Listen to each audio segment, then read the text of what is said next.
Welcome, everyone. Welcome back to another deep dive. Today, we're taking a shortcut, really, into some pretty timeless wisdom. We're diving into Meditations by Marcus Aurelius.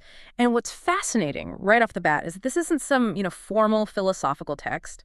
We're basically reading the private diary of a Roman emperor. It's pretty incredible when you think about it. Meditations, it was never meant to be published. Never. Mhm. Marcus Aurelius wrote these thoughts down maybe between 170, 180 AD, something Hmm. like that. And it was entirely for himself, for self-reflection. It was his way of navigating life. I mean, immense power, constant hardship. How do you stay virtuous? Humble. That's what he was grappling with. Right.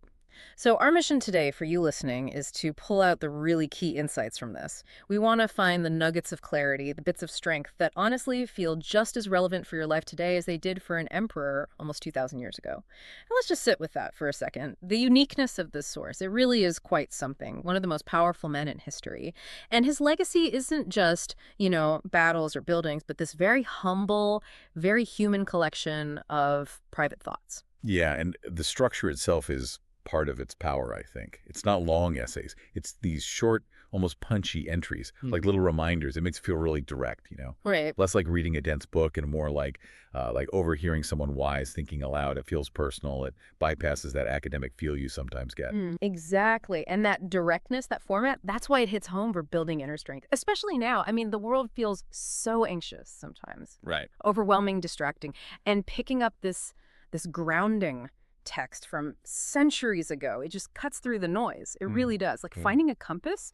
Okay, so what did he actually distill in there? What are the core ideas? We've picked out 5 key Stoic concepts that really stand out. And when we say Stoic, we mean Stoicism, that practical philosophy. It's about knowing what you can control versus what you can't and finding peace in that. Let's unpack these 5. Right. The first one, and it's absolutely foundational, is control what you can. Now, this isn't about trying to bend the world to your will. No, it's about realizing your real power is internal. It's over your mind, your thoughts, your reactions, not outside stuff. Marcus put it brilliantly. You have power over your mind, not outside events. Realize this and you will find strength. It's so freeing when you really grasp it, isn't it? Because think about how much mental energy we waste on things we just can't change. Traffic, other people's opinions, the weather. Internalizing this idea, control what you can. It's not just about finding strength, it's like reclaiming your focus, your mental space. Absolutely. Okay, number 2, life is short. Use it well. Marcus was really, really aware of how brief life is, how precious time is. He puts it very bluntly. Do not act as if you were going to live 10,000 years. Yeah, that one stops you in your tracks. Definitely. It makes you ask yourself, okay, how am I spending my time right now? Am I actually prioritizing or just letting it, drift away on stuff that doesn't really matter to me deep down? The third principle, be virtuous, not popular. This is all about integrity, about doing your duty, doing what's right, regardless of whether anyone notices or approves. Forget external validation. Marcus's advice, so simple. Just that you do the right thing. The rest doesn't matter. Wow. There's such freedom in that. Seriously. In a world obsessed with likes, with getting approval, just focusing on doing the right thing, even if no one sees, that's real inner peace, I think. Letting your own values guide you, not what's trending. Precisely.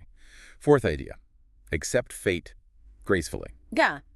Now, this isn't about being passive or just giving up, not at all. It's about understanding some things are just outside our control, woven into the fabric of life. The wisdom is in adapting, learning, growing through challenges, not fighting them uselessly. He says, accept whatever comes to you woven in the pattern of your destiny.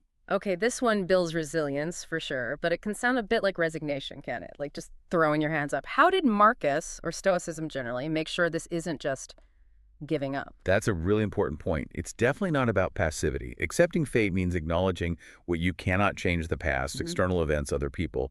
But then, crucially, you focus all your energy, all your virtue on what you can control within those circumstances. Your response, your actions, your thoughts. It's active adaptation, you see, not surrender. Got it. That makes sense. It's about where you direct your effort. Okay, and the 5th one. The 5th core idea is we are all one. Interconnectedness. This speaks to our shared humanity, our civic duty to each other. Marcus used that great analogy. What injures the hive injures the bee. It's a reminder that we're not isolated. We're part of something bigger. Our well-being is linked. Yeah, it shifts your perspective, doesn't it? Beyond just yourself. It frames your role in the wider community, the human family. Helping others isn't just nice. It's fundamental to a healthy whole. Exactly. It makes you think about collective impact. So looking at the big picture, you can really see why meditation still resonates so much. In our often chaotic modern world, this ancient wisdom offers such practical tools for, mental peace, emotional control. Absolutely. And who benefits most? Well, anyone interested in philosophy or self-improvement, obviously, ancient wisdom seekers. But I'd say it's incredibly powerful for leaders, entrepreneurs, creators, anyone trying to stay grounded under pressure. It really teaches you how to lead yourself first. We really can't recommend it highly enough. It's a solid 9.5 out of 10 from us. And it's not preachy, is it? It guides gently. The real value comes from, like, living with it, reading it slowly, thinking about it, going back to it again and again. Yeah, it's definitely not a one and done read. You don't just put it on the shelf. Someone called it a mirror to your mind and a compass for your soul. I like that. Keep revisiting it. You'll find different things resonate depending on what you're going through. So, as we wrap up this deep dive, maybe leave you with this thought to chew on. How can these incredibly old, humble notes from an emperor's private journal, how can they offer you a direct path? A way to navigate the stresses, the complexities, the anxieties of your life right here, right now. That's really something worth exploring for yourself.